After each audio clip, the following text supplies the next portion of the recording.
In 2006, T.I. sat on top of hip-hop. Grammys, platinum albums, movie roles, radio dominance. The king of the South had crossed into superstardom.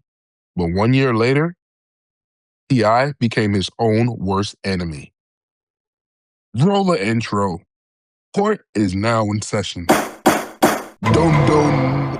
Welcome to another episode of Rap in Order. I'm Firstklass Regg. And I'm Taurian B. And it is so nice to be back. How you feeling? Yes, man. Yes. Adulting, snowstorms. Everything is good. I can't complain.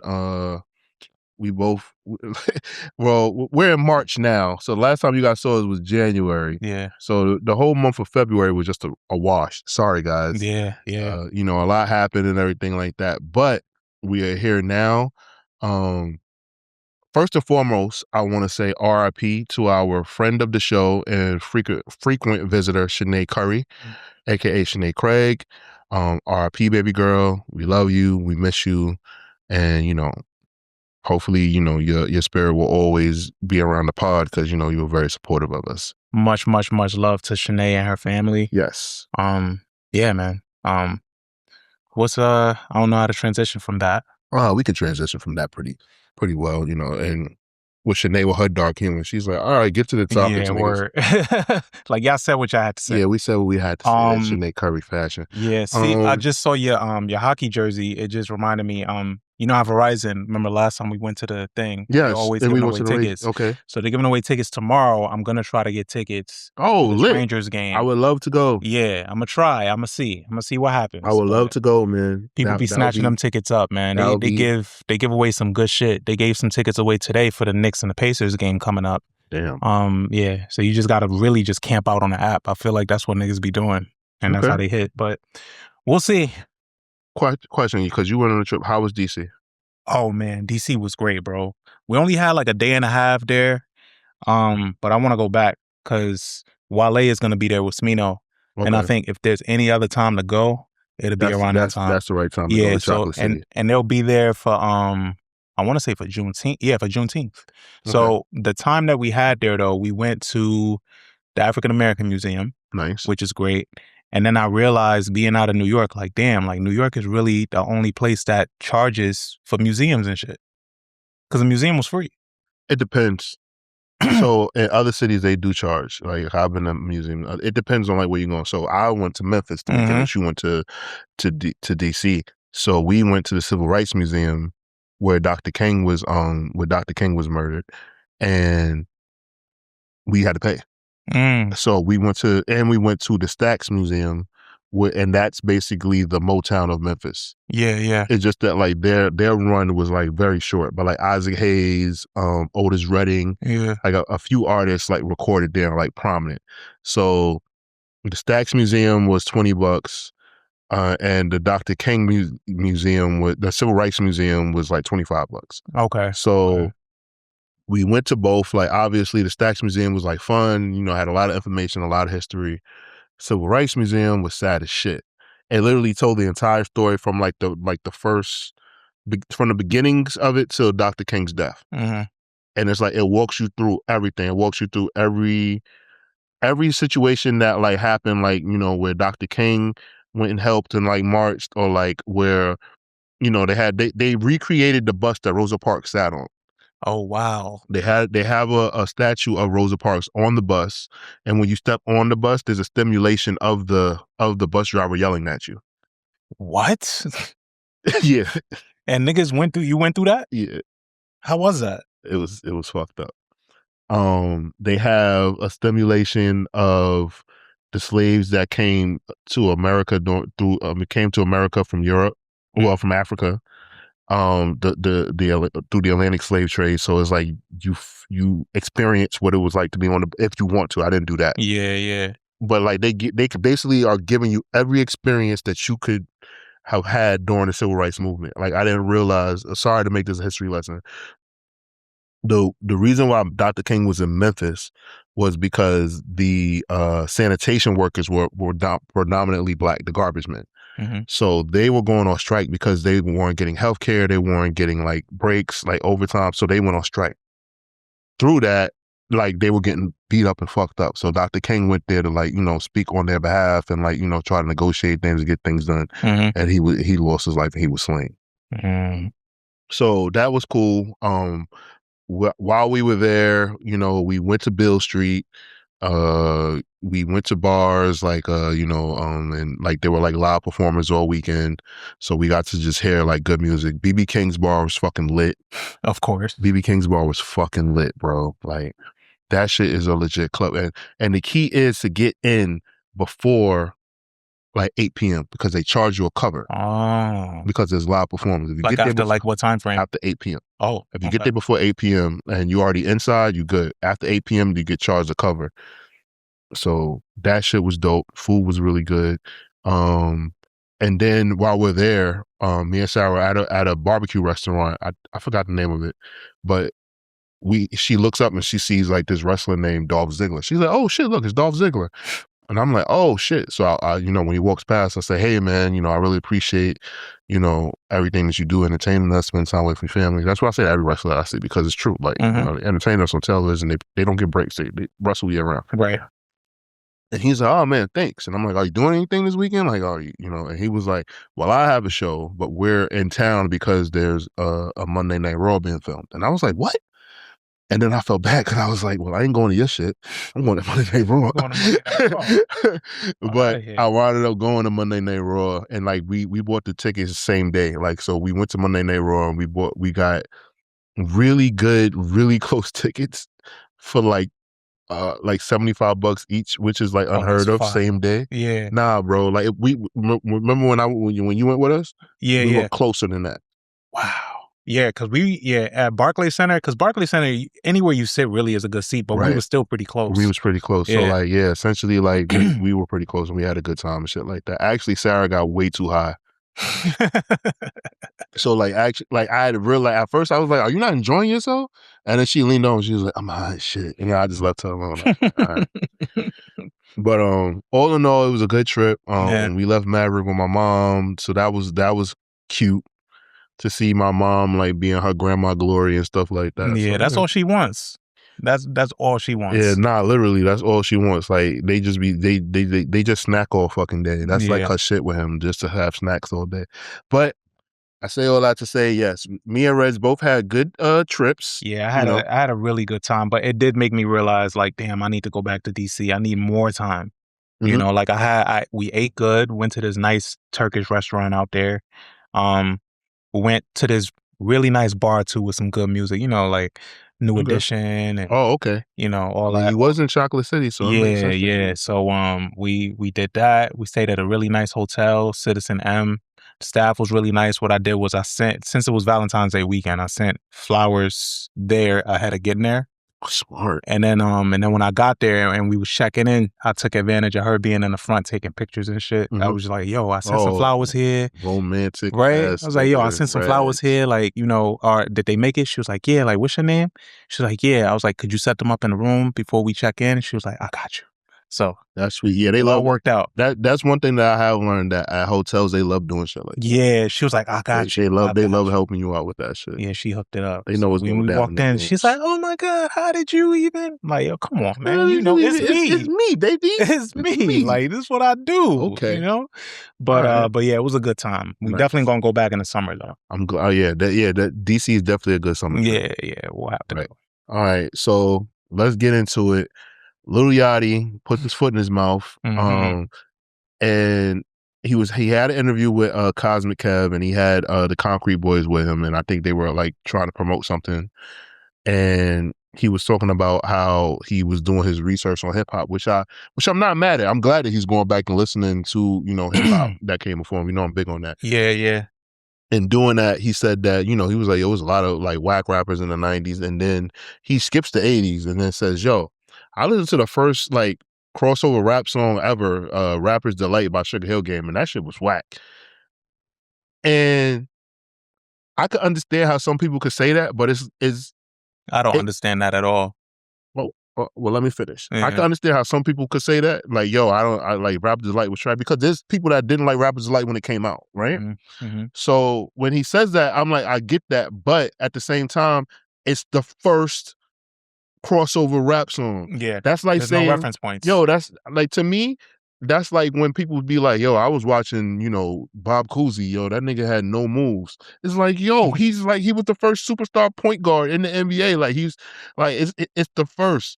So I think that Lil Yachty, I don't know, like, if he has conversations with older people, or if he even cares to have conversations with older people, or like if they like correct him or anything like that. But it is obvious that like he just doesn't get it. Like, as far Drake as is like probably things his before. oldest friend. You're probably right about that. But like, and it's weird to me because it's like, I know his father's knowledgeable, but I guess maybe him and his father don't have that relationship where they talk about stuff like that. It seems like Yachty's kind of just like off to his own devices and shit like that, because I truthfully don't understand like why he is so clueless. I think partially he leans into it for this new era of artists. They do this whole rage baiting thing, and a lot of it has to do with that. Because I don't think he's dumb, but I know he knows the value in getting some type of emotion from people online. So like, it just gets people talking, and now they're gonna want to check for what you do. But on the other hand of that, they're gonna check for what you do just to hate on it. So It's people are gonna hate frustrating. watch. It's frustrating that he does stuff like that, because like he'll say that, right? But then he has enough social awareness to, because during the Drake and Kendrick beef, he was supposed to have Drake on his show. Yeah. And he said that he didn't have it because he didn't want, because I think he's cool with both, but like, I think he's more friendly with, like, he's cool with Kendrick, but like Drake is his friend. But he wanted to stay kind of like out of it. So it's like he has common sense. So I think that's my issue or whatever like that. And like, I think like our viewers and listeners know, I really enjoy old school hip hop. Like, I just do, because it was a lighter time. Like the Sugarhill Gang, Rapid Delight was literally just trying to get the party started. Yeah. What the fuck is wrong with that? Yeah. So it's like Yachty like, he could have, you wanna know what would have been better? If Lil Yachty would have been like, yo, Mark Wahlberg was a rapper? Even though Marky Mark and the Funky Bunch, Good Vibrations was a fucking bop. But like, if he would have said something like, yo, y'all was letting anybody rapping tonight, like something like more tangible to like what he's talking about. Like, basically, he went at like pioneers. Like, we wouldn't have this culture. It wouldn't be called hip hop if it wasn't for them. That's the reason why it's called hip hop. Yeah. So I just don't understand like why he felt the need to like do that, because it's like, eventually he's going to be the old nigga, and I want to see how he reacts to shit. Yeah. Because that's the problem. Like, I don't think that he's really thinking about that, and a lot of rappers get caught in that, because it's like they don't ever know like, yo, my time, I'm about to get passed on by. And Yachty of soon is going to be the old nigga in hip hop, and I really want to see like what happens with that. And it's funny because me and LaShawn have conversations like that, because LaShawn still holds people to who they used to be. Yeah. LaShawn, like, he does. Shout out to LaShawn. Right? He'll be like, yo, nah, he made those comments, like, he got to stand on that. And I'm like, yo, bro, like, he grew as a person. Sean's like, nah, nope. He said that shit. So it's like, I think about that with Yachty, and I'm just like, yo, this nigga, like, it was just frustrating to hear him say that. You gotta grow up at some point. Yeah, it's just frustrating. Like, he's only 28? Yeah, he's only 28 years old, and like, he'll say little comments, like, even like when he talks about rap, like fashion and stuff like that. It's just like, yo, I just wish. Yeah, I just wish he was more fashionable. But New York has been under attack from Yachty for a while. Like, that's an Atlanta comments he made. That's an Atlanta thing though, bro. Like, and I'm saying this as a person that has lived in Atlanta. I don't know. Well, I do know where it stems from. It stems from the Source Awards all those years ago. But like, they strongly feel like, and I think it's because so many people from New York transplant to Atlanta. I strongly feel that like people in Atlanta have a chip on their shoulders with us, and it's not what they think. Like, people from New York just have like a thought like, oh yeah, that's my country cousin or something like that. But it's not like trying to like diss them or anything like that. And also people from Atlanta, they think of people from New York always trying to get over on them, or always trying to shit on them and not accept them. But we fucking love Atlanta, yo. When the crunk music boom happened, nigga, you couldn't go nowhere and not hear that music. So it's so funny to me how mad they are at us, and we fucking love those niggas. Yo, bro, when Little John was making his hits in 2004, bro, The way oh that my shit God. crossed over in the Midwest too. Like Yeah. it hit. It was undeniable. It was undeniable. But I think it's just the attitude that New York carries and the cockiness that New York carry that they don't really like. Yeah, man. Like it was something else. But moving on. So I'll make this one short and sweet because you haven't watched either one of these shows yet. Paradise season 2 is back. The first 3 episodes are out. I love the first season. So the first 3 episodes, like when it came on, the first new episode of season 2, I thought I was watching the wrong show. I'll just tell you that much. Like because like what's happening, you're like, who are these people?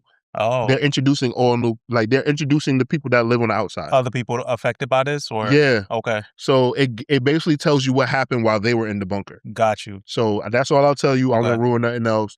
It's really good. We'll recap it after Reg watches gets caught up. No, I just gotta get over this Breaking Bad. What season are you up to? I'm on season 5. So okay, you moving. Yeah, I'm Okay. almost done. So like How much you hate Skylar?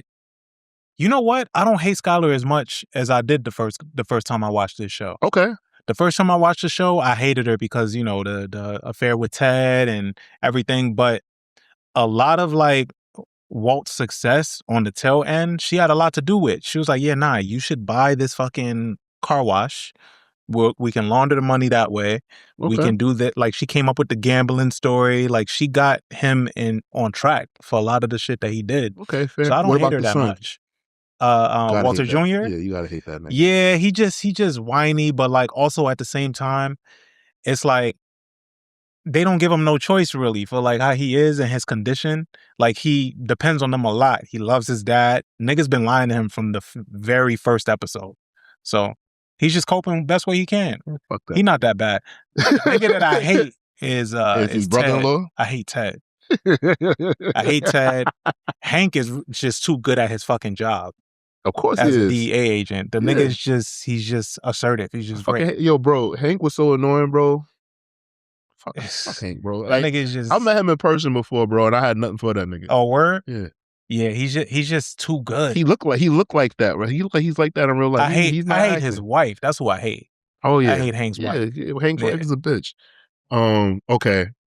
So I think you know this because I've told you that the Kennedy family is like my Roman Empire. I love the Kennedys. Oh yeah, you started doing a deep dive recently. Yeah, so like, you know, I've been like reading books. I watched all these documentaries. There's like mini series.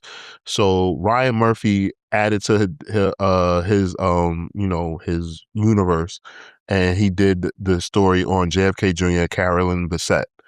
So the lore behind that is that like JFK Jr. in the 90s was pretty much him. He was that nigga. Like every woman wanted, not, well, but pretty much he was voted the sexiest man alive. Mm-hmm. And like he didn't do anything. He was a fucking he was an assistant DA. Yeah. Like he wasn't a politician. He wasn't an actor. Like he was just a nigga. A white man. Mm-hmm. Like he didn't. Was that him? Yeah, it was Seinfeld, right? That he had an episode on. He did an episode. It wasn't him there, yeah, but right, yeah. So it was Seinfeld that they did that, but he was actually on Murphy Brown. Yeah. I personally think that he should have been an actor. So he wanted to get into acting, but his family was like, "You can't get into acting. Like, what the fuck are you talking about? You're JFK Jr. You can't do that." So I think they bullied him out of it. But I actually think he would have thrived in the acting field. But in this series, like as we all know, he tragically died in the plane crash that he was flying, that he shouldn't have been flying. So as you're watching it, you're just realizing like how much of like a careless person this man is. Like he was like, you got to think like you were told your entire life, like, yo, like you gonna be somebody because of who you know who your daddy is. Yeah. You gonna be somebody, or you know who your uncle is. Your uncle is RFK. Like you gonna be somebody, and yo, you what? Oh my goodness, you're fucking handsome. Like you know, so he kind of just like went through life, kind of like knowing that he had a purpose that and he shit. was a shit. Yeah, and so like he would just do random shit. Like so, he had a habit where he would ride his bike like everywhere. Like he was like the ultimate New Yorker, and he wouldn't chain up his bike. So people notoriously would steal his bikes. Yeah, I know about this. And then he would just like kind of just make a call and be like, yo, I need a new bike. Yeah. Or Well, and then they said there was a point in time when he would like keep a chain, he lost the key, so he had a chain wrapped around his waist, and he needed a locksmith to come get him out of it. But like, yeah, like he was just like that kind of guy. But like, it in the show it depicts more of Carolyn Bessette's rise, because she went from being like an in-store retail worker to like being like one of the top people at Calvin Klein. Mm-hmm. Like she's the reason why Kate Moss became like the face of Calvin Klein in the 90s and shit. She advocated for her a lot. There's combating stories, but watching it is really good. I'm putting Sarah onto it, so like I'm just really enjoying it. It's an episode series. It's a series. It's episodic, yeah. Okay. So it's really cool. It's something I've been enjoying, and I'm just like, all right, like hopefully next year, like we'll see, because the main actor and actress, like they're like kind of like unknowns. Like they're actors, like they've done stuff, but this is like their biggest, the most attention that they got for. Gotcha. So right now, like it's just like, oh shit, like like they're really getting out there with their shit. So okay, it's just cool. Just something I just wanted to talk about. I can actually cue that up too. All right, there's a lot to dig in with that. Yeah, man. Mm-hmm. So next up, Cole dropped an album, and he's done a full, like he's been selling records out the trunk. Mm-hmm. He's been riding cross country in his Honda. He's been flipping burgers. He making videos in the what is it called? The mechanic shop. Mm-hmm. Like he's doing a lot. Well, how'd you like the album? Yeah, no, you know what? I like Cole, man. I do. I think with this album, it doesn't stick for me, bro. It just doesn't stick for me. I think there's something with Cole where the raps is always there, but with this album, I just realized, like thinking back, like he don't have the grit one of like your traditional rapper, right? So like he's well read and he raps really well, but it's just like there's something else that's just not there for me. He's missing something. Yeah, I don't know. But the raps, he can rap his ass off, I listened to the album a few times, and it's a good album, but finding, like, I'm glad that this isn't his last. I'm glad he's not really retiring. I'm glad that he cleared that up. Like he's just done for now. Yeah. Right. So I'm glad that this is not how he's going to end things. But I'll say that this like for it to be a double album, I'm like, damn. It's too much. It's a lot. Yeah. A lot of music. It's a lot of music, and I get it. Like each disc is telling a story of when he went back home. Like I understand everything now. Like I'm actually glad that we had time in between coming back in, because I think I would have came back and said some things I didn't mean as far as like how I feel about the album. I like the album. I just don't like how much, like, I feel like this could have been one project. Like instead of 2 discs? Yeah, instead of 2 discs, this could have been a concise 12 project album. 12 yeah, track you could have album. did this 6 and 6. Yeah. If you want to tell that story of 29 and 39, 6 and 6. I think he could have did that. I really think that he could have done that. And it is what it is. I think he satisfied his fans. Like his fans, Yeah. like not the people that are like his diehards. He satisfied them, and I guess you know what? If you can speak directly to your fans, and that's all that matters, right? Because some people don't like it when it feels like their artists become too big. Like say a Drake, I'm pretty sure like there's Drake fans who are like there for like room for improvement, that wish that Drake continued speaking to them. Yeah, for sure. So, I can understand that, and that's what I'll say with that. Like that project was absolutely for hardcore Cole fans. And they love it. They eating that shit up, man. Yeah, but there's some good shit on there, but honestly, I saw this clip of him recently talking about his albums and what they mean in his discography, and he talked the albums that I like the most from Cole, he kind of discarded as like, oh, those were just kind of like warm-ups, so to speak, like the off season. He put in that field of like, this was me just trying to work. Side mission is what he said. It was like, this was me just doing this, and I'm like, damn, that's like my favorite Cole album for real. Like it's I feel like it has a good balance of like the Cole that I like, and then him working with other people, he welcomed other production on that. And he's right. His rapping is so sharp on there. So like, you know, hearing that, or Might Delete Later was just a mixtape and kind of just came and went to some people, but I love that project. Yeah, I think that he, from what I'm gathering, I'm like, okay, so with J. Cole, he makes projects specifically for him, and he wants to talk about a specific thing, and get, it's kind of like journaling, and he releases it, and it's like his fans care about the story. Mm-hmm. So yeah, that's sure. what matters, you know. Moving along, we got the Baby Keem Casino album. Yeah. So how'd you feel about that? I like that one. I like Keem. Keem is fun. Keem is fun, but he also unpacks a lot of heavy shit. You know? Yeah, that family got a lot of shit going on. Yeah, yeah. He unpacks a lot of shit from like even the rollout of this album. It was really quick and concise.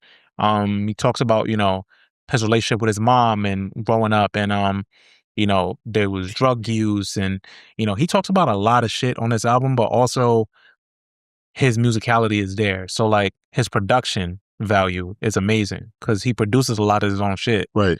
And he started off doing that before he even crossed over into a rapper of his own.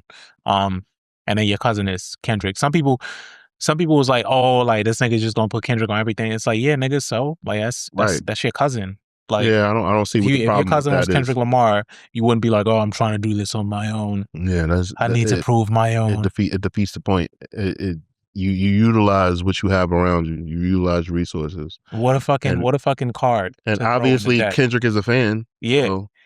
Cause and every time they work together is great. That Good Flirt song on the album. Yeah. It's a standout, not just because of the name, but it's a good fucking song. I agree with you. Yeah. I enjoyed the album. It's like shout out to Eli. Eli's who put me on the Baby Keem. Yeah, he put me on the Baby Keem too, man. Very early on, very, very early on, he was like, yo, this kid, and you know, Eli's selling point with everything. Yeah. This kid is gonna be the next kid. And I was like, let me see. And I listened and I was like, all right, yeah, he got it. Yeah. And shout out to Cardo. Yes. Okay. Yeah. Shout out to Cardo. That's your man's. Yeah, yeah. Okay. Fuck with Cardo, man. No two production credits are alike with Cardo, man. Keeps you guessing. Okay. All right. Next, I want to talk about this. We're seeing some things happening in the world of Jay-Z. He added back the 2 dots. Mm-hmm. People noticed that the Barclays Center in Brooklyn is blocked out for 2 weeks in June, around the same time as the anniversary of Reasonable Doubt, his debut album, his Baby, my favorite Jay-Z album. Then there's like reports that he's going to drop the album in April. Okay, yeah. So I've been seeing that. Right. That he has a new album that he's going to drop in April. We have the website, Jay-Z 30. You know, like we see a lot of things moving around. So with that being said, like, do you think like there's any truth to this? Like, what do you think? I think we're definitely heading in a direction of something big is happening. You know, I think 30th anniversary of not just his first album, but his career, right? So like he has a lot that he can cover with that. And people thought that it would just be a celebration of Reasonable Doubt. Yeah, that's all I wanted. But yeah, but it looks like he's celebrating his whole career. And I think it's a great time to do that. You know, especially his name has been around the news for the past couple months, years even, like whether it's tied to like Diddy or people trying to time the Diddy rather, or like all this other shit. There's a way for him to kind of reclaim his name and clear his name in his own way. I agree. Of like, yo, y'all niggas, just in case y'all forgot. Isn't that something though? Like, I think besides like, let me think of an artist. So you got him, Snoop, Dr. Dre, Nas.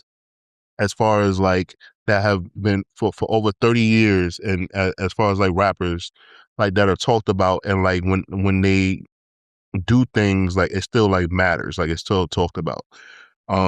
Isn't that like? And I guess I could throw in LL. Yeah, you can. Right? I could throw in Absolutely. LL, but like I think that's like very like that matters. So, and it's funny because like, you know, you'll have like that guy that's like on Threads that's like Jay-Z was never that nigga in any era of hip hop, yeah, and all that shit. sure. But think about it, like this man has a 30-year career. And Jay-Z is the bar for what people talk about when they say, yo, if a rapper is good or nice, they be like, well, he ain't Jay-Z. Like that's always the caveat. That's always the pushback, right? It's a comparison to Jay. Oh, or no, it's usually he's better than Jay-Z. Yeah. Right? See, yeah, he's always like the barometer. Like nobody says, oh, he's better than Nas, he's better than Pac, he's better than Biggie. Yeah. There's always he's better than Jay-Z. With other MCs like what you mentioned, it's more like LL. If I came and I say, yo, I found this rapper, he's really good at making love songs. He's really good at making this and that, like crafting love music, and he's a rapper, and you listen and you didn't like it that much, you'd be like, he is no LL. You know, it would have to be subcategorized for you to mention those other people. Right. But like with for Jay-Z is the rap. whole thing. You know, for Dr. Dre, it's like, yo, this nigga is a great producer. Oh, he's no Dr. Dre. Yeah. It fits. Mm-hmm. Yeah. It just is something I thought about recently because, you know, you see people always like talking about Jay-Z and shit like that. I'm like, damn, why Jay-Z always the first name? Like, you know, niggas never mention Nas. You know, nobody fucks with Nas. And I mean, for good reason, because Nas is fucking Nas. But it's like, you ever notice that? Yeah, I think because they don't hold the same commercial value. Okay, that's true. Okay. Like Jay-Z holds commercial value and was able to cross over and still keep his street credibility to an extent. Got it. Yeah. I think that has a lot to do with it. Okay. So I am excited for anything that's going to happen. If he does do a show at Barclays Center for the 30th anniversary, I will be not paying rent that much and buying a ticket. Yeah, I'll tell you that because, man, I've been doing so good lately with like, I've been proud of myself. I've been looking at my account, paying all my shit on time and saving money too. That's always a sweet spot. When you able to pay all your shit on time and save, money, yeah. I've been doing good. And Jay-Z about to come and fuck it all up, man. Oh yeah, bro. If he's really dropping something, we gonna see because, yeah, we in there. Yeah, man. No matter what it is. I agree. All right. And next topic on the docket, T.I., his family versus 50 Cent. Yeah. What were your thoughts on that? So I don't like the way that rap beef is perceived these days as clout chasing. I don't like that. Agreed. Some people are calling T.I. a clout chaser, and it's like, bro, he went out on this whole thing started because of verses, right? He wanted to do a verses. He wanted to do a verses with 50 Cent, which I thought would be an incredible verses. I, for one, had T.I. winning because performance and all of that shit outside of songs, he's just a stronger performer than 50. So I think that plays a huge part in these verses. And I don't think people considering that. People just think verses is what it used to be on live where you just play your song and just look at the camera. Right. It's like, nah, that's not what it is no more. It's a whole performance. And T.I. is still a very sharp performer. Anyway, so it started with that. And then according to T.I., because he went on shout out to Gilly and Wallow, he made the reference to this like, yo, nah, like in person, he was with it. Right. When I mentioned like, hey, let's do this, I'm going to jump out there to promote it, whatever, he going to follow through. We agreed on that.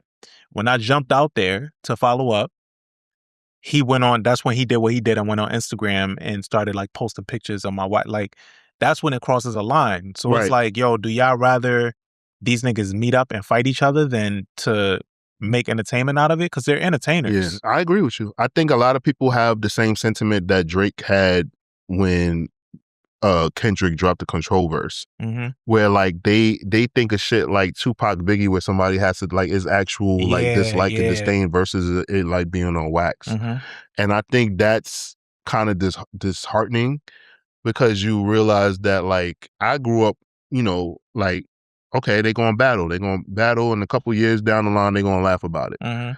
But you have some people that just don't come from that and like they think like a shootout's supposed to happen to like, and I think that's like what things get like muddled because it's like T.I. and 50 Cent not gonna do nothing to each other.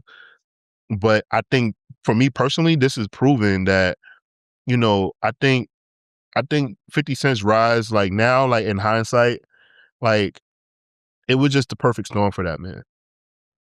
Yeah, no, it was a perfect storm, but I mean 50 Cent not out rapping nobody, bro. He not. He not out rapping. He's a really good rapper though. Yeah, he's a good rapper and he's a good artist, right? And Hooks, he knows how to make melodies, songs, everything. Like he and had it. and once his music wasn't, once the music that he was making, like nobody, but like it's like, yo, you're not the thing. You can't rap about the things you used to rap about because we know that you don't live that lifestyle no more. So how many times could he go back to the well and recall those things? Right. So I think that, you know, and I think he also lost interest in it. He was just like, yo, like I can't. He couldn't recreate Get Rich or Die Trying. I think that's the again. main thing. Yeah. And I also think that he spread himself really, really, really, really thin. Giving out music to other people and stuff. Like to Game and all of them? Yeah. Okay. He gave, you know, helping out his team, giving music to other artists and stuff like that. I think he kind of spread himself thin. And because I think if he would have kept some of that music for himself, it probably would have gave him like 2 or 3 more albums of Get Rich or Die Trying greatness. I can agree with that. And I think he just played into public perception too much at the time. Like he didn't focus on the raps really, because like when you listen to a song like Piggy Bank, it was just so unnecessary. But back then we like ate that shit up because beef was like everything back then. Because he was like, oh shit, he's talking about him. He said their name and all that shit. And it's just like, all right, man. I'm just saying this, like, somebody like a T.I. who's showing us like, yo, like, cause like he's not as rich as 50 Cent. And I don't know, I can't pocket watch, but like he has business endeavors and he has fame and TV notoriety, movie notoriety, businesses, you know, all that stuff as well. And he still raps very well. Yeah. And so do his children. I don't agree with everything that came. Like I get it, like 50 Cent crossed the line first. So like, but I think that his son King is a crash out, and I don't. Yeah, he is. And but like, you know, 50 Cent is a crash out. 50's a crash out, but I guess it's just like sometimes you don't gotta fight fire with fire. Yeah, I'm not one of those people, you know, talking about 50's mom, because like I get it. You know, he posted a picture of your mom and it was like an unflattering, but like, you know, 50 Cent's mom is still somebody that's other people as well besides 50 Cent. That's fair. I think that's my only thing. I just think like that when you're playing a game like that with these Gen Z kids, you know, that these are internet kids for real. Right. Like 50, you just, you know, you like the internet, but like they know the internet. Yeah, they know the internet and you playing with them and yeah. putting they mom up like that. That's just kind of crossing the line. And also like 50 has crossed that line. He Irv Gotti posted a picture of his dad once and he was like, if you remember, 50 was like, why don't that nigga hurry up and die? Yeah. So it's like, I get it. It's like 50 kind of getting a taste, and I'm pretty sure 50 wasn't affected by it. And when Irv died, he did a post on Irv. He said, I forget what he said, but it was like minutes after we found out. It's like, damn, this nigga. So it's like it ain't that much to feel bad for 50 about, but I guess it's just like what I hold my self to. I just you know, I'm like, you don't gotta you don't gotta do that, because that makes you just as and some people will say, they'll be like, I am just as bad as him. But you know, for me, you know, high road shit. It's the morals, man. It really is. Yeah, man. But my nigga Buddy Red out here, you know. Yeah. You know. Yeah, but my nigga Buddy Red out here just doing his thing, you know. Dressed like Jimi Hendrix and all that. Yo. You see it. Yeah, man. But let's get into this episode. Okay. So the episode that we're getting into today, coming off of the topic actually of the beef in hip hop, and I guess you can say it kind of inspired us to dig into this one, right? Because this rapper is kind of all it took was for him to get a haircut, get with Pharrell, put out a hot single to kind of just revitalize his rap career. You know, I think he's been in a unique space. He tried comedy, that wasn't going too well. But he tried it. I guess he tried podcasting. You know, people can say what they, expeditiously. People could say what they say about that, but he gave that a fair shot. And through it all, his relationships like stayed intact, right? Because he's still able to call Pharrell for a hot single, you know, and he got that. And I think part of why his new single works so well is because it brings back a time for a lot of people. Like seeing T.I. with like a fresh fucking bald fade and the hat leaning to the side, it's like it just takes you back to 2006, 2007. It does, man. It was a great time. Yeah, and not to mention, he don't look like an old nigga trying too hard. He still looks the same. Right. He just looks like himself. Yeah, so that plays a huge factor in it. And obviously, like I said, we're talking about T.I. The album we're getting into today is T.I. versus T.I.P., which brought him at a crossroads. It was his 5th studio album to come out through Grand Hustle, his own imprint, released in 2007. What's so interesting about this album and this drop is that T.I. was at a crossroads because, you know, he just lost a really good friend of his around the King rollout, which was his 4th album. And going into this one now, he coming off the success of King, the big year he had in 2006, coming off of being in movies now, you know, you're crossing into a different space. So now you got to kind of leave the hood mentality behind. But then when you do that, you tend to lose your fans and the people that supported you from day one, the I'm Serious, the trap music and all of that. So I think this attempt with this album was his way to kind of bring both sides together or to keep them together and address the elephant in the room of like, as I progress, I'm leaving this behind. So he came up with this idea. I think, you know, alter egos in rap was always a thing anyway. Right. But at this time, it was like prominent. The year prior, you had Beyonce. No, maybe this same year or the year after, you had Beyonce with Sasha Fierce. And Sasha Fierce came after this. Okay. Yeah. So like it was a thing. And I think what he tried to do was like meet the corporate world with the dope boy and like kind of make that mix. And he brought along some good friends with it. So some big major names, you know, you got Eminem on this album, you got the Runners on production, you got Timbaland, you got Wyclef, Manny Fresh, Just Blaze. And this is actually his first album without DJ Tone. So that stood out to a lot of people because Tone from the beginning, he was there. Right. You know, and they kind of built this camaraderie and this chemistry. What was your thoughts around when this album came out? Coming off the heels of King and the ATL movie, then him being an American Gangster, I thought that T.I. was about to take over the world in 2007. I thought that T.I. was going to be the biggest. I thought that he was going to actually fulfill his prophecy of being a down south Jay-Z and actually become, you know, just as big as Jay-Z. I think he got pretty close. But I was very, very ready for this project. I like, you know, Big Things Popping, the lead single. I enjoyed that song. I was just cool with it. You know, I was very intrigued by the story, like what his explanation for this project was.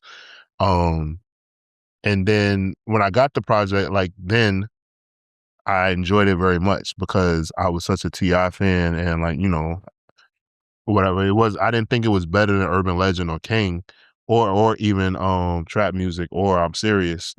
I didn't think it was better than any of the predecessors, but I enjoyed this project and I was just like, all right, like this run ain't ended no time soon. So that's really what I thought and like how I felt about it. I was just excited. I remember at that time I was working at Lady Foot Locker at Lenox Mall, and like when I on my commute to work, like this album I would run through King and then I would go to this. I just had a habit of I had my CD changer in my car, like so I can just right to it. Yeah, just go straight to it and just play different records.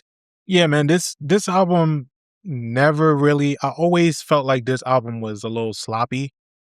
It had some big songs on there because T.I. is great at making songs, you know, and he's a great MC. But like, I think coming off King, it was a step down. So like, I saw what he was trying to do. It just didn't work for me at the time. And even on a revisit, I'm like, all right, well, this is why this didn't work. And then for him, commercial wise, I mean, first week it came out, sold 470,000 copies, which is amazing. So sold that in the first week. And then he was kind of coasting off of that up until later that year. If you remember, in October 2007, that year was the BET Hip Hop Awards. And right before the Hip Hop Awards was supposed to start, he got arrested.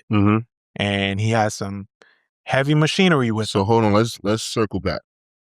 So Cat Williams is hosting the BET Awards that year. Yeah. And it was like being reported, but mind you, at this time, we have Facebook. That's it. Twitter wasn't out yet. Nah. So we just had Facebook. So like the reports is coming out, but like people don't really know like what's going on. So then Cat Williams comes out because T.I. was supposed to close the show. Mm-hmm. So they still performed the song, but just Cat Williams just came out on the stage just dancing around pretending to be T.I. So he was I don't even remember that. Yo, bro, I remember that like vividly. Like they played the song and everything like that, but Cat just came out pretending to be T.I. Crazy. So we find out that T.I. bought guns from federal agents. Like it was a sting operation. Like he got set up, and you know he was paranoid because after his friend died, he just felt like he just needed to have like just guns, just buy more and more guns, and I can't relate to that because it's just like I'm like if you got one gun, you know. You only got two arms, but apparently they said like T.I. like was had like an arsenal of guns. They said like in his home, like when they went in his home, like he had like vaults, which is gun. Like they said he had an artillery. Like if somebody came, it was going to be a shootout because the amount of guns that he already owned had in his possession, and everything like that. But I think around that time, all right. So before we talk about the arrest and like all that stuff, right? Do you think that T.I. was the biggest rapper in 2007? No, he wasn't the biggest rapper in 07. Who was the biggest rapper? Kanye? I think it was Wayne and Kanye. So, Graduation came out 07. T.I. was definitely bigger than Wayne. Wayne was just on a crazy mixtape run. Wayne didn't become, to me, in my personal opinion, Wayne didn't become the biggest rapper until Carter 3. So what was that, 08? Mm-hmm. The next year. Okay, that's fair. But I think Kanye was the biggest rapper. Kanye, yeah, Graduation. He just beat 50 Cent. Yeah, okay, I'll get that. Stronger was like monstrous. Yeah, it was like you're right. Yeah, okay. I'll concede to that. I just know like Jay-Z was coming back. 50 was definitely on the decline. And Eminem was in rehab. Mm-hmm. Right. So T.I. You could say that he strong argument for number 2. 2007, he was right behind Kanye. Yeah. Damn, right. I'm trying to think about that because American Gangster was later that year. Right. American Gangster was being filmed in 2007. Yeah. Okay. All right. Yeah, I could say that. For sure. Because Kanye was just undisputed. Yeah, come on, man, give T.I. his number 2. I mean, he's number 1 in 06. So I've talked about that enough. Yeah. Okay. All right. But yes, T.I. gets arrested. Everybody doesn't know what's going to happen. It looks like he's going away for a long time. But, with the plea deal that he was able to negotiate and things like that, it didn't, his prison stint didn't last that long.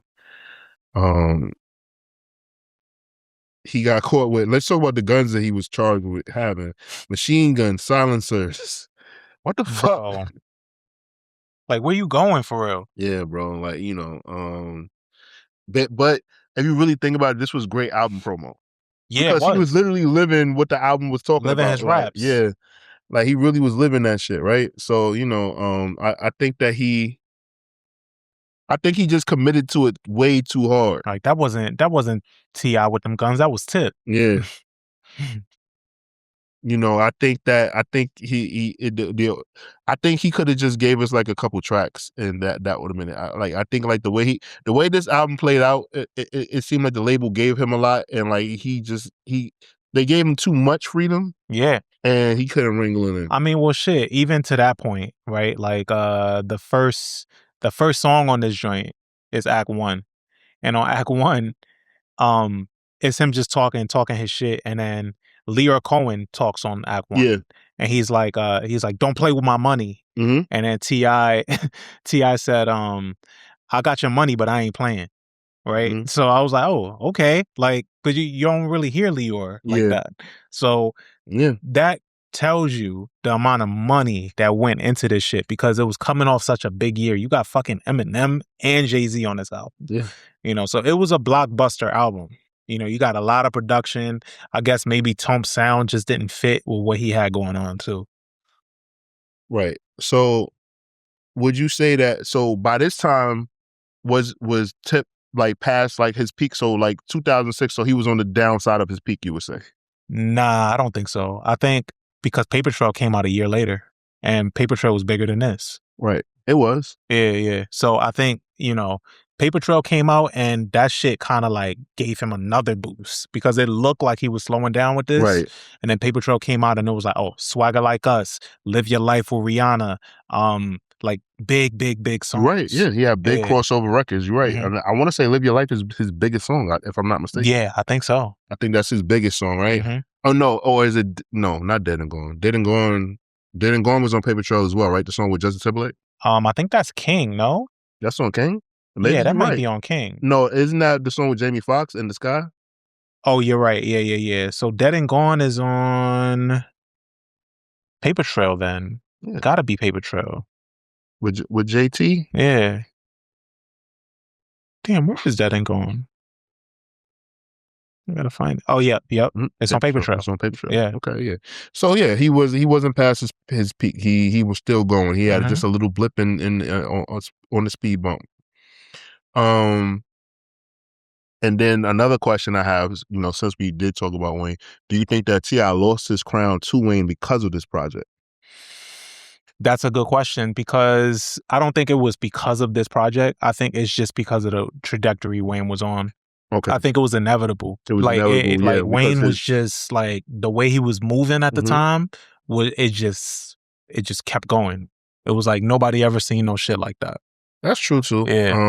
Wayne, he was flooding us on the it was no mixtapes. matter who was out, Wayne was gonna do it. Was to a point where on the mixtape side, like the shit that Wayne was doing, bro, like I felt like bootleggers would just compile shit and like wouldn't tell people and just put it out and people would just buy it and then realize they already have this mixtape. Yeah. They would just use a different cover, like, cause back then, like, it's not like you could pre-listen to it. Yeah. And then like Wayne was he was everywhere. He was so popular at the time that like they would just take his verses from different songs and put them on different beats. Yeah.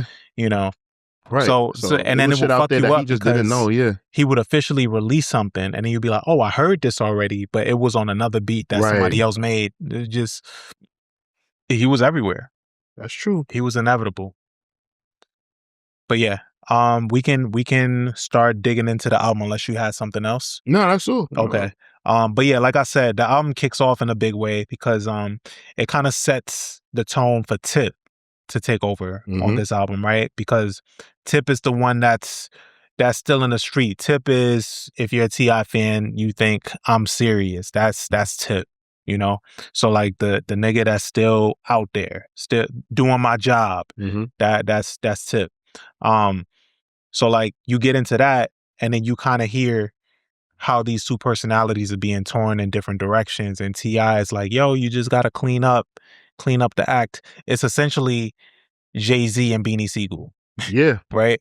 So like, when I was listening to it, it's like, all right, this is what I get from this. And then it takes us into Big Shit Poppin', which is the single produced by Manny Fresh.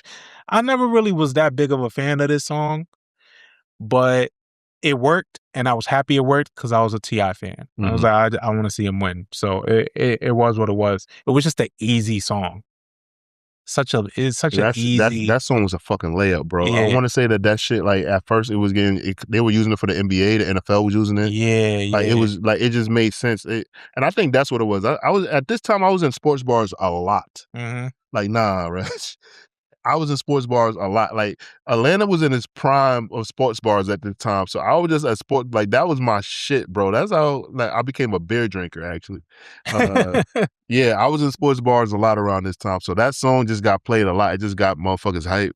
Yeah, Big Shit Poppin', man. And then shit, it's both two people that I'm a fan of. So I was like, all right, I just want to see them niggas just get it right. So Manny Fresh on the production, can't be mad at that.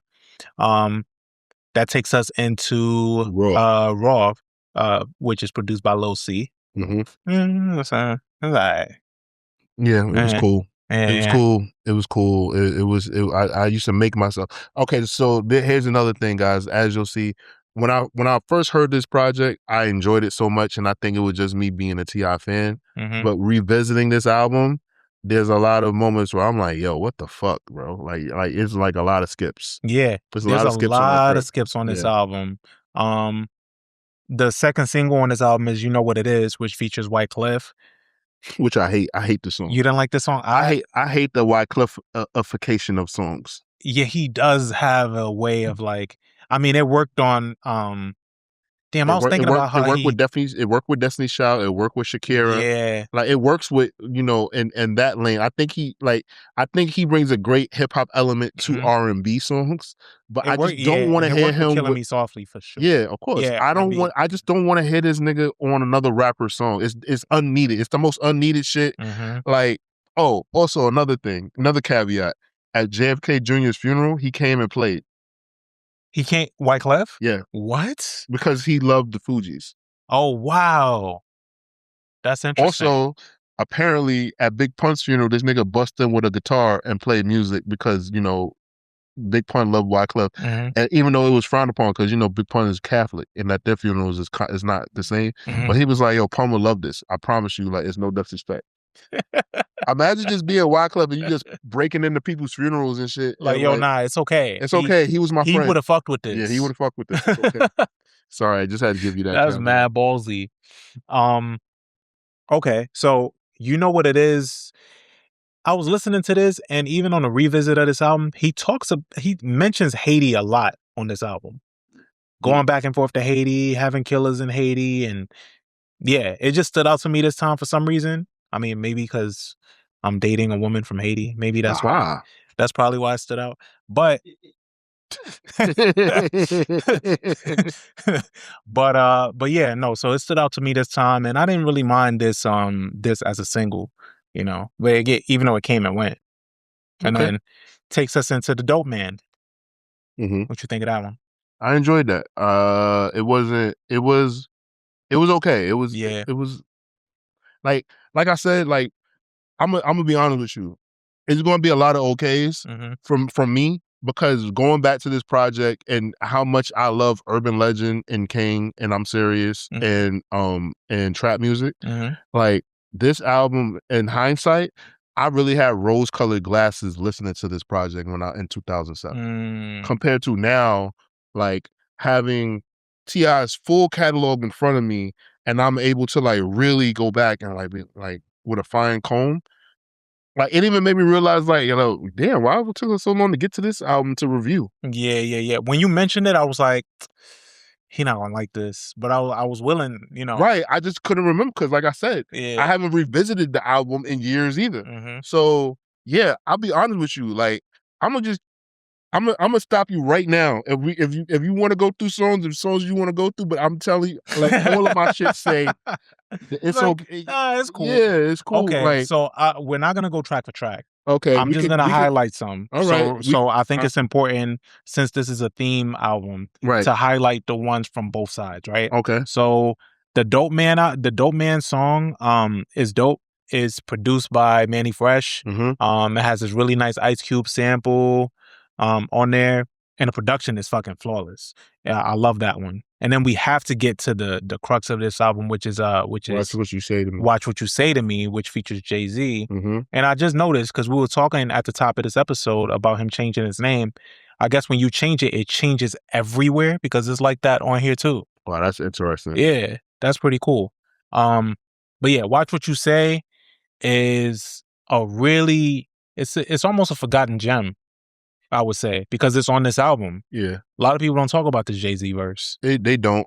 It was satisfying for me because I was like, yo, he addressing niggas. I love when I like, and people always say he does that on Drake tracks, but I'm like, no, Jay been doing this. He does that on features. Yeah, he just does it on features. Yeah. He finds the time to address niggas. So I'm not mad at that. This was to Wayne. Yeah. Right? And there was some other people that he could have been taking shots at too on this. Jim Jones and Cam. Yeah. So he's like, and then at the end, because at the time everybody was talking about how Wayne raps like Hove now, So at the end of his verse, and he goes, "My DNA in your music," like niggas know who that was about. Like you just had to be there. Yeah. That's why certain things that age and rap, where you had these conversations and it's hard to explain, because it's like, yo, you really just had to be there. Like there's no way I can really dissect this in a way that you would get it, But yeah, amazing verse. T.I. was no slouch on that either. Like, he Of was course popping not. his shit. Yeah, T.I. was talking his shit too. Some Yeah. people felt like T.I. was talking to Wayne on that song. Yeah. And then around that time for sure. You want to get into this Busta Rhymes feature on Hurt? Sure. It's produced by Danger. That was a great Busta Rhymes feature. I just, like I said, yeah. It was that song is one of the standouts on the album, but like it's just funny, like, you know, in hindsight now. Now anytime I hear that song, all I can think of is Cat Williams bopping around on the stage at the BET Awards. Yeah, and then Busta's fast rapping ass. Yeah, that's all he did on this one. Because if I'm not mistaken, Look at Me Now came out before this song, right? Yeah, I want to say Look at Me Now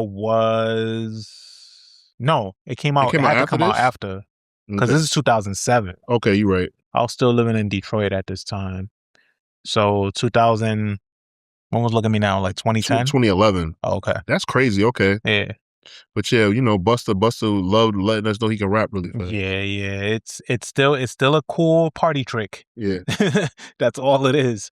But we'll shift into Act 2, which is when T.I. takes over, and there's more of the level-headed bops, reflective energy. You know, you got a standout joint on here called Show It To Me, which features Nelly, which is smooth. Yeah, I like that. It felt like the sequel to Get Loose. Yeah. That's it's produced by the Runners. No, sorry, it's produced by Tony Galvin.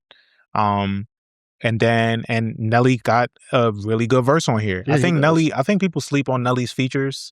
That's another. Nelly's a good rapper, bro. It's just that like he became so he got so big he didn't have to really care, not care. He didn't have to focus on the craft of rapping. Yeah, that's true. And then Touchdown, which features Eminem. You know, T.I. used his name and his portion to bring out some of the blockbuster guests that are on this album. So you got Eminem on here, which is a good verse, good chorus, standout production, and it's kind of a forgotten feature, but it is a big deal because Eminem don't really work with that many people outside of his camp. It's really hard to get. They said that Eminem does things like he'll rework the song and send it back to you. Like he'll like reproduce it. Yeah, so and send it back to you and shit like that. And some people don't like that. They be like, yo, I just wanted you to rap. He either got to be a fan or a friend of yours for you to get him on the song. Right. So it was a really big deal. I remember even the lead up to this song, T.I. was talking about going into the studio and how he was trying to work with Eminem. Like he was talking about it a lot leading up to this coming out. So yeah, this is a big deal. But then T.I.'s portion of this album ends kind of abruptly, and then we shift into these niggas arguing with each other, which is kind of just throws you off. T.I.'s like, yo, it's my album, and Tip's like, yeah, fuck out of here, it's me. You can't do this without me. And it's weird. You know, that's the one I was like, The Hustler. What was Cassidy did this before? Yeah. You want to know what's funny, y'all? I've been asking Reg to do a Cassidy project for a long time, and like Reg has a very subtle way of letting me know he don't want to do shit. He don't want to do something. So I've asked to do the Hustler, not the Split Personalities album, but the Hustler album. And Reg will not budge. He'll be like, we can find something else. Yeah, pretty much. That's He won't budge. And so I'm just like, all right, you know what? Maybe I remember that album differently, so I don't even press it. I just be like, all right. Yeah, he had a song called The Problem versus The Hustler, where he's rapping against himself and shit. Yeah. But that's what this kind of reminds me of. That came out like 2 years prior. But yeah, so they have that, and then they kind of switch off verses, and then that's when it kind of gets a little bloated. Like, you know, if you would have just kept this 7 and 7, I feel like it would have been more digestible, you know? Even that is still kind of doing too much. Like, you had T.I. rap, then T.I.P, and then they rap at each other. Like, yeah, I think it was just too. It was like I think he outthought himself. Yeah, he did a little much. We don't need to get into the bonus tracks. We got the gist of this, of what he was doing with this album. So we're gonna take it to ratings. What you got? I get this album 2.5 stars out of 5. Well, 2.5 waffles out of 5. Excuse me. Yeah, this album, like especially revisiting it, I'm like, yo, this album is dirt. Yeah, this album is dirt, and I'm not saying, and I love T.I. Like, I'm the biggest T.I. fan. It's just that in his catalog, like, and I'm so glad that he's pivoted and he's made better albums, because Paper Trail is amazing. Trouble Man, I love. Trouble Man, I love that album. I even love Dime Trap. Dime Trap was good. Yeah, so what I'm saying is that it's not like, this isn't, I guess this is on T.I., but what I'm just saying is just that, like, this, there's nothing wrong with having the catalog that T.I. has and this being the worst album. That's okay. Yeah, that's all I'm saying is that's okay. So I just want you guys to know that even though I feel this strongly about this album, this being his worst album, in my opinion, is not that bad, because his discography is really good and really strong. Yeah. He just tried to do it. It was just a little too ambitious, this album. Very ambitious. And I can't blame him for trying something this ambitious, because coming off of an album like King, you feel like you have to go a level up. So I see what he was trying to do. The execution just wasn't there for me. Right. But yeah, I'm gonna give it a 2. I think the songs on here, when I really look at the scope of this album, a 2 actually is generous, because I don't have like, when I think about rating albums, I think about the amount of songs that I revisit from this album, and I don't revisit any of these. I think I can afford to listen to Watch What You Say more, because I really like that one. The Dope Man, and the joint with Nelly, and maybe the joint with Eminem. But like, off an 18-track album, I think that's a wash, you know?